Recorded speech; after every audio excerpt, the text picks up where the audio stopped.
All right, welcome to the Busted Play podcast here in 1130 The Tiger Studios. We are going to be joined with Lewis Flanagan here in just a second to talk about the Dallas Cowboys and what their offseason goals are going to be. He is a reporter in Dallas for the Dallas Weekly. But before we get to that, we've got the two conference championship games going on today between the first games, Green Bay versus Atlanta, and then you have the Patriots versus Steelers. So we're going to be talking about those coming up. So let's go ahead and we'll go ahead and get Lewis on the line. Lewis, how's it going, man? I wish I could say it's going as well as possible, but, we'll survive down here in Dallas. All right, yeah, man. I want to go ahead and talk to you first off about that Cowboy game because we have not been able to talk about that yet. What were your first thoughts in that first half of that game? I know you were there, and what was going on in the first half? Well, first let me say I walked into that thing nervous. I mean, Aaron Rodgers is absolutely everything cracked up to be, and, the proof was in the pudding last week. But walked in nervous. By the time the game got out of hand there late in the first quarter, I was positive that there would be a quarterback controversy here in Dallas over the offseason. I thought if the Cowboys coaching staff didn't put Tony Romo in the game just to see if they could bring the Cowboys back to something competitive, that it was all said and done and we'd have to readdress the quarterback position here in the offseason. But Dak Prescott showed his mettle, showed that he's got wisdom beyond his years, and really led the Cowboys back with spirit. He kept his calm, kept his resolve, and when the game was all said and done, I mean, the man outperformed Rodgers, even though Rodgers threw the play or the pass that would set up the game-winning field goal. Yeah, that was a real. I will go ahead and say, I was rooting for the Cowboys, rooting for Dak, but when I saw that catch, you just can't go against a catch like that. That's just pure greatness on that throw that Aaron Rodgers had. Like you said, he is the best in the game right now. But let's go ahead and talk about what the Cowboys plan to do this offseason. And before we go to the draft, what do you think is going to happen with Tony Romo? And you think Jerry Jones is going to let him go? You think he's going to trade him? What do you think is going to happen there, Lewis? Well, it's an interesting situation because there is a very strong personal relationship between Tony Romo and the Jones family. As you may know, Jerry Jones' grandson just won a state championship there at AT&T Stadium, and one of his mentors over the last 2 years has been Tony Romo. So there's more than just a business relationship there. Unfortunately, I just don't think that it's the strong type, or at least not strong enough to pocket or to take the brunt of Tony Romo's salary next year, because as Jason Garrett said after the game against the Packers, this is Dak Prescott's team. So I'm looking first toward the trade avenue. I know the Dallas Cowboys didn't put all that money down and expect to get absolutely nothing out of it. There's been some talk about a possible trade between the Cowboys and Houston Texans. I think Romo would be a great fit in Houston. That seemed to be just a quarterback away, as they've got a staunch defense that really could have held its own if it had some time off the field. You just got me excited. I'm a Texan fan. Okay, well, bear with me here, because right. the talk around the Star is if the Texans are open to the trade, they would be looking for J.J. Watt in exchange. Oh, is that something you'd be down for? Heck no. You got to keep that defense, Well, Jadeveon Clowney's coming up and definitely making his presence felt in the NFL. Yeah. But I wouldn't blame you at all if you didn't want to give up the bookends down there south of us on 45. Yeah. That's a two-headed monster that you really just cannot lose right there in Houston for sure. I think the reason the trade is being proposed is you have two very high-value players toward the end of their career windows, and it's just a matter of how much gamble the Houston front office has in them. If they think they're a quarterback away, they might be willing. Of course, J.J. Watt's health has been a mild issue over the past couple of seasons, so there may be the earmarkings of a fairly even trade here, but we'll see. If I were the Houston Texans, I would simply let things play out, the Cowboys aren't going to want to hold on to that cap hit. So there's a very good chance that you'll see Tony Romo being cut by the Dallas Cowboys, and that would give Houston the window to acquire him without having to give anything up. Okay, yeah. But you brought the age thing up, and talking about J.J. Watt, yeah, that back surgery he had is what some surgeries, I know J.J. Watt probably isn't human, but with a major surgery like that, it's very hard to come back from. There have been a lot of basketball players that have had that injury and had that surgery, and they just they came back and they weren't the same player. So Texans might be thinking about his future health after that surgery, but I'd like to see Romo in Dallas. I mean, in Houston, I think that'd be a very good thing for the Texans moving forward. But because of I think it was just a disaster with Osweiler this year. But and it's very interesting to note how similar the 2016 Houston Texans are to that 2014 team where Romo led the Cowboys to a playoff loss against Green Bay. Yeah, exactly. So I think it would be a great fit, and you'd have a guy who is sage enough to be able to handle what comes at him, because the AFC is far more competitive than people give it credit. Mm-hmm. It really is. All right, so let's move from Romo, and we're going to go straight to the draft. What are the needs for the Cowboys specifically on defense? Because it looks like the offense looks like it's set for a while. It looks like it doesn't need major change or help at all. On the defensive side of the football, what do you think the Cowboys are going to be looking to get in this season's draft? Well, I think if the Cowboys are wise, they would pay attention to their glaring need at pass rush. There was almost no pressure provided by the Dallas Cowboys defense, and that's part of the reason they spent so long on the field this year. I would look for an edge rusher. Of course, the Cowboys picked up Charles Tapper from Oklahoma last year, and he didn't quite see the field. So there's optimism that Charles Tapper can come contribute. But I think they would be wise to combine youth through the draft at the end. But I would also want them to try to acquire a free agent to kind of provide some tutelage, because there is no such player on the defensive line now.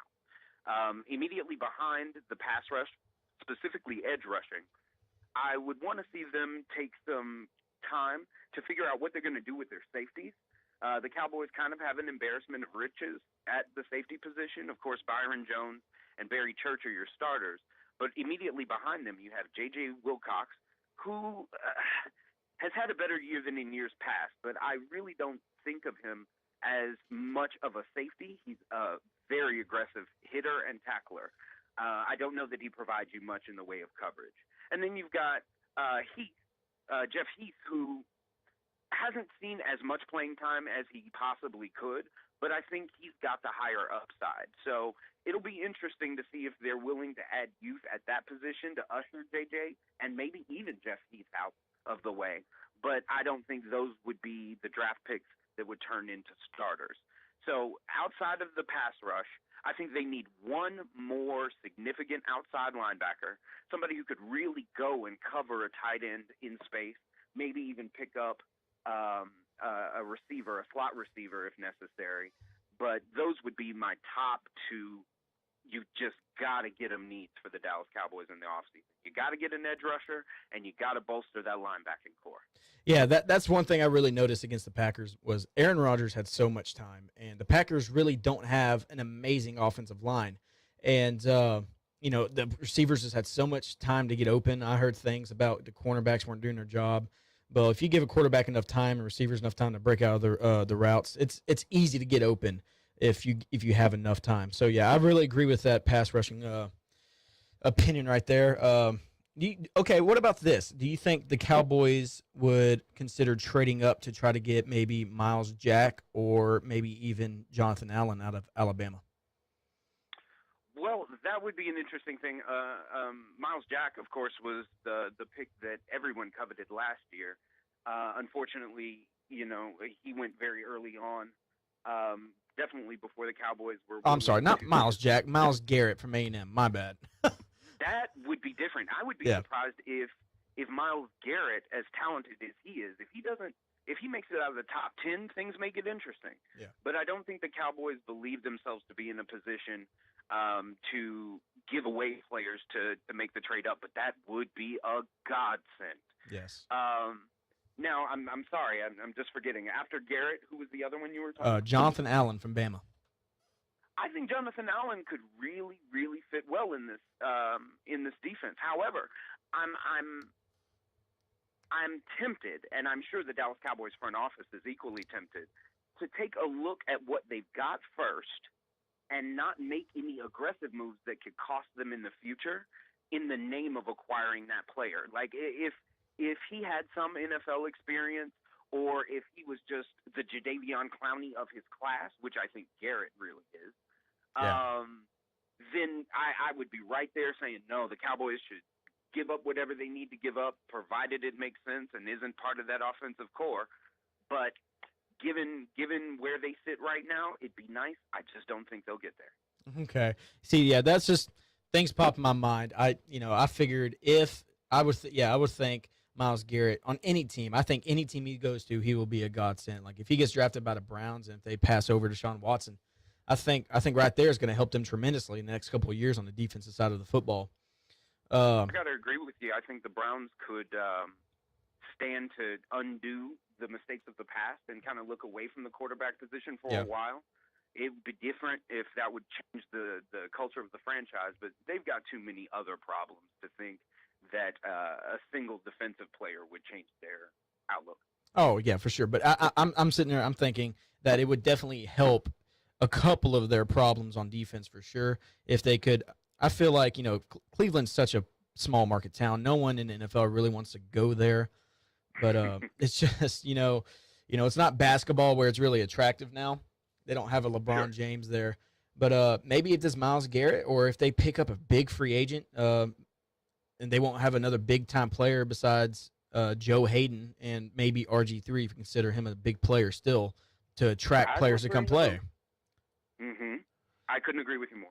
So, all right, let's go ahead and talk about who between Prescott and Elliott, the Rookie of the Year award is up, and all signs point towards Elliott, if not even the MVP for him. That if who would you say deserves it more? I know that they've asked Prescott and Elliott who deserves it more, and they each point to each other. And they have a great friendship there. But, you have a rookie quarterback who led a Dallas Cowboy team after their starting quarterback goes down to I forgot. How many? 11-3. And 13-3. So yeah, sorry. How many games in a row did they win? That was 11 straight. Yeah, he led them to 11 straight wins. A lot of them not easy wins. And did not throw a pick for, I think, 9 or 10 games. Yep. But then you also have the league-leading rusher as a rookie, and I just don't know who to pick in this Rookie of the Year. What do you think? You might accuse me of pandering here, but I think far and away you wind up with Dak Prescott being the most deserving. Now, will he win? Probably not. And I say this only for this. Well, hold the phone. All right. Ezekiel Elliott's embattled with the NFL over its investigation of the domestic violence issues that happened prior to him being a member of the Dallas Cowboys. I think that may provide Prescott just the room necessary to supersede Elliott. If it was just an eye test, I'd have to give it to Prescott in that a running back would absolutely, a quality running back, one that could live up to the hype of Ezekiel Elliott's draft status, would have absolutely changed the Cowboys' offense, whether Tony Romo or Dak Prescott was under center. The quarterback wouldn't have mattered. That effect would have been felt. However, when Tony Romo went down in the preseason, even with all of that weaponry offensively, the Cowboys' season sure looked grim. It wasn't. And even in those few games where they were down going into the fourth quarter, or even down going late into the fourth quarter, it was Dak Prescott that was the difference. It was his decision-making, his ability to scramble, and his ability to keep a cool head when all the chips were against him. So I really think if it just comes down to a matter of merit, Prescott should be your guy.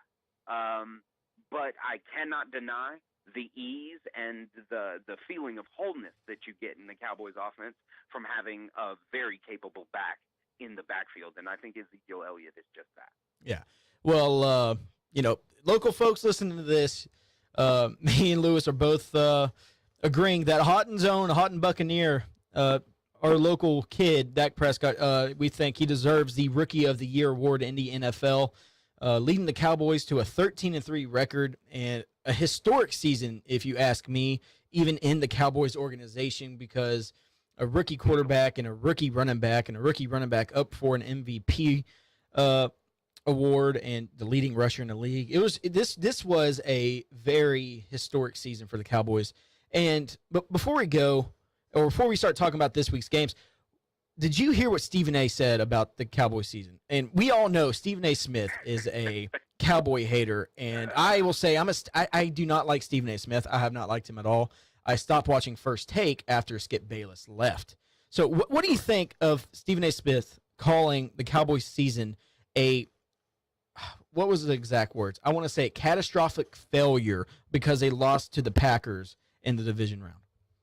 I think that the proof or the evidence that that's nothing but a bit is right there in front of you. Nobody assumed that this team that was 4-12 just a year ago would win its division and have home games throughout the playoffs with what looked like a fairly easy road into the Super Bowl.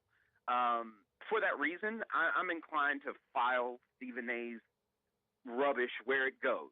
And you mentioned Skip Bayless. Skip Bayless has made a living off of being a relentless homer for the Cowboys, Spurs, and all of that. And for Oklahoma, yeah.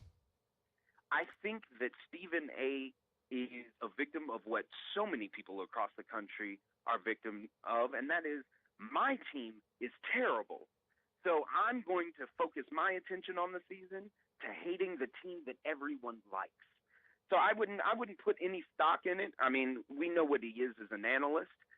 He's a big mouth, but there aren't too many times that you see what comes out of it backed up on the playing field or on the hardwood. So I filed it away. I dismissed it. To borrow one of his phrases, I'm sick of him bloviating about how right he is, that the Cowboys aren't what they should be. But given what they started with and the obstacles that they had to overcome to get to the end of the season, I gotta say, it can't be considered a failure. And looking at the NFC East, with all of these other teams kind of on their final leg as their playoff window closes, I think the Dallas Cowboys, specifically the Dak Prescott-led Dallas Cowboys, are going to be around in the forefront for quite a while. Oh, definitely. You have these two sensational rookies, a great offensive line, and you don't hear it a lot, but I think a really good coach in Jason Garrett. And you got Jerry Jones. What's up? It's an interesting wrinkle. I've been out here doing some research to see how Jason Garrett's doing in Coach of the Year voting. If you Google search 2016 NFL Coach of the Year, you'll see that Wikipedia has already given up the evidence that Jason Garrett will win the AP's Coach of the Year, which is the big boy. Yeah. There is still another Coach of the Year award that he's eligible for, and the AP still has not made an official announcement. So I'm keeping my fingers crossed that Wikipedia has it right for whatever reason, and waiting to see if he walks away with both awards. Yeah, it's deservingly so. The Cowboys, again, just had another insane year, even for their own history. So, Lewis, before we go, I know it's probably going to hurt you to talk about it, but I'm going to bring up the two conference championship games coming up. Sure. The Falcons and Packers have already started. So, in that game, who do you have? Do you have the Packers or the Falcons going to the Super Bowl? I'm going to extend my allegiance and love down I-20 and ask my brothers in Atlanta to avenge us. Mm-hmm. There have been quite a few controversial things to come out post the Cowboys-Packers game, including some questionable calls on the side of the officials. So I'm still a little hurt.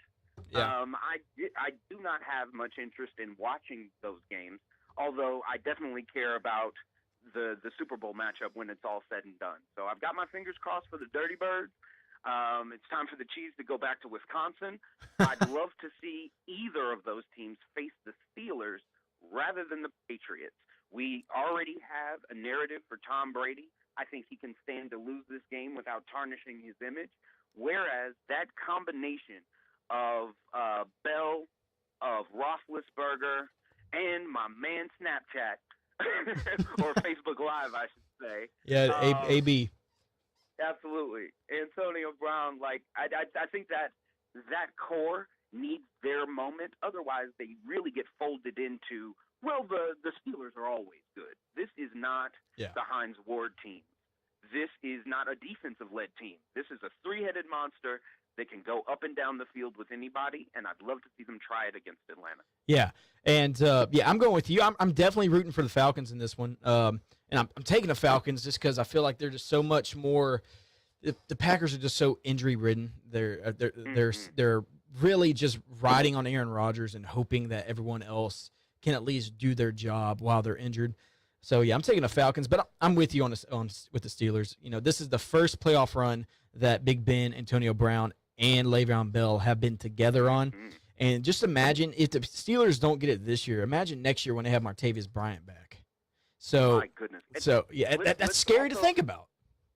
Yeah, let's also not forget how long it's been since the Super Bowl has been an actual shootout or track meet. Yeah. We haven't seen that in a while. We usually get a very dominant defense that forces another offense to choose its play calling in a bit more conservative way, and that's exactly what they want you to do. Looking at the AFC field at large, there are no defenses. You got two teams, no defense. Yeah, so none at all. This year's going to be great.